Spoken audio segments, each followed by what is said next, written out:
George Whitman was the eccentric owner of the famous Shakespeare and Company bookshop in Paris, and a contemporary and friend of the many well-known authors who frequented it. He was an idealist who welcomed writers and readers from around the world into his shop and actively promoted cooperation and equality. When he wrote his open letter to Anne Franke from his bookshop, then called Le Mistral, in 1963, Whitman was conscious of living in a Cold War world dominated by the imminent threat of nuclear holocaust. Inspired by the fact that Anne's words continue to resonate around the world since the fall of the Third Reich, Whitman wrote this pen is mightier than the sword plea for world peace.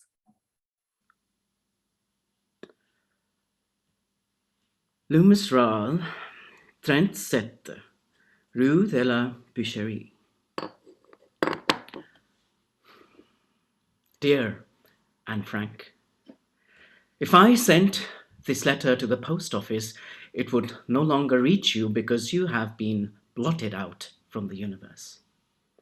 So I am writing an open letter to those who have read your diary and found a little sister they have never seen, who will never entirely disappear from Earth as long as we who are living remember her.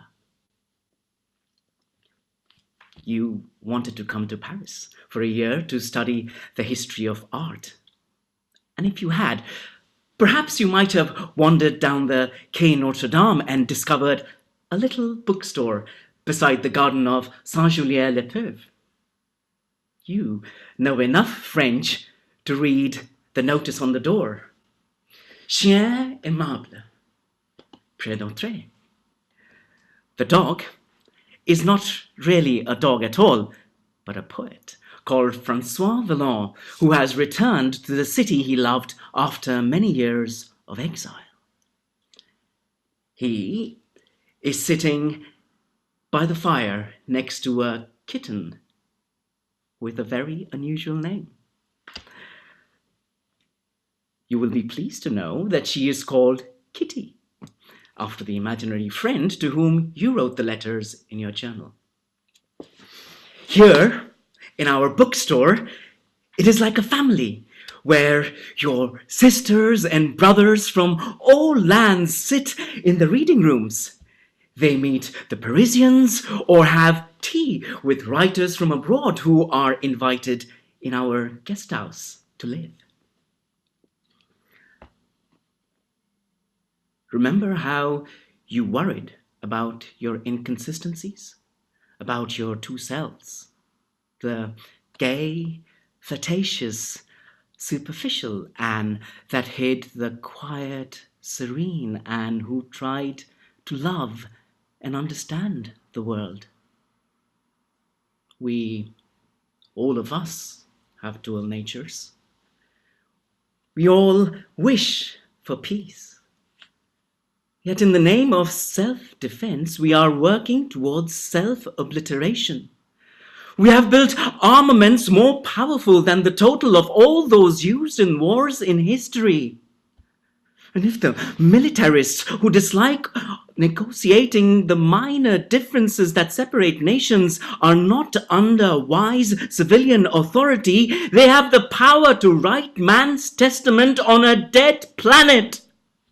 A planet where radioactive cities are surrounded by dying plants or poisonous weeds. Since a nuclear war could destroy half the world's population as well as the material basis of civilization, the Soviet General Nikolai Talensky concludes that war no longer is conceivable for a solution for political differences.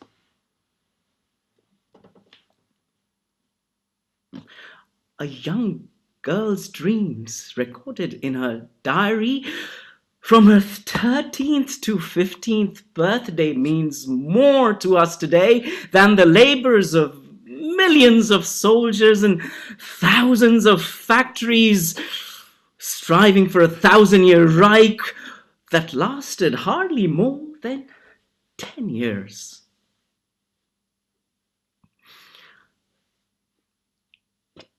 the journal you hid, so no one could read it, was left on the floor when the German police took you to the concentration camp. Now has been read by millions of people in 32 languages. When people die, they disappear without a trace.